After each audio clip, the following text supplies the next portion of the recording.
నమస్తే, welcome to Andhra Prabha. This is Tejaswi. వివాదాస్పదంగా మారిన గత ప్రభుత్వ నిర్ణయాలను కూటమి ప్రభుత్వం సరిచేసే పనిలో నిమగ్నమైంది. ఆనాటి నిర్ణయాల్లో ఉన్న లోటుపాట్లు, ఇతర అంశాలపై సుదీర్ఘ కసరత్తు చేస్తున్న సర్కారు మరో కీలక నిర్ణయం తీసుకుంది. రాష్ట్ర వ్యాప్తంగా ఎంతో వివాదాన్ని సృష్టించిన జగనన్న భూ హక్కు పత్రాల పేరును తొలగించేందుకు కీలక నిర్ణయాన్ని తీసుకుంది.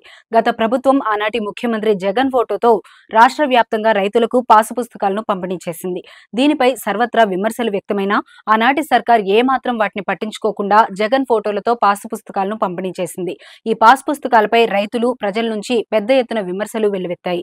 తమ భూమి హక్కు పుస్తకాలపై జగన్ ఫోటోలు ఎందుకని నిలదీయగా వారికి బాసటగా ఆనాడు ప్రతిపక్షంలో ఉన్న కూటమి పార్టీలు నిలిచాయి.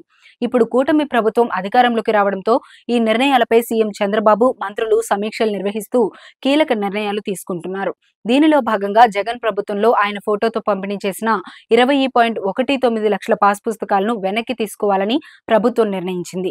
జగనన్న భూ హక్కు పత్రం పేరుతో పంపిణీ చేసి ఈ పట్టాదారు పాస్ పుస్తకాలను వెనక్కి తీసుకుని వాటిని పాత పద్ధతిలోనే డిజైన్ చేసి రాజముద్రతో పంపిణీ చేయనున్నారు. ఈ మేరకు భూ పరిపాలన శాఖ ప్రధాన కమిషనర్ సాయి ప్రసాద్, సర్వే శాఖ కమిషనర్ సిద్ధార్థ్ జైన్ తో తాజాగా మంత్రి అనగాని సత్యప్రసాద్ చర్చించారు.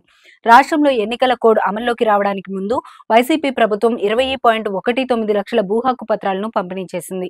ఈ నేపథ్యంలో పంపిణీ చేసిన వాటిని వెనక్కి తీసుకుని ఉన్న వాటిని నిలిపివేసి కొత్తగా డిజైన్ చేసి అధికారిక ముద్రతో అందజేయనున్నారు. అలాగే గత ప్రభుత్వం జగన్ ఫోటోలతో పొలాల వద్ద సర్వే రాళ్లను పాతడం కూడా విమర్శలకు దారితీసింది. వైసీపీ రంగులతో పాటు జగన్ ఫోటోను సర్వే రాళ్లపై ముద్రించడం తీవ్ర వ్యతిరేకత వ్యక్తమైంది.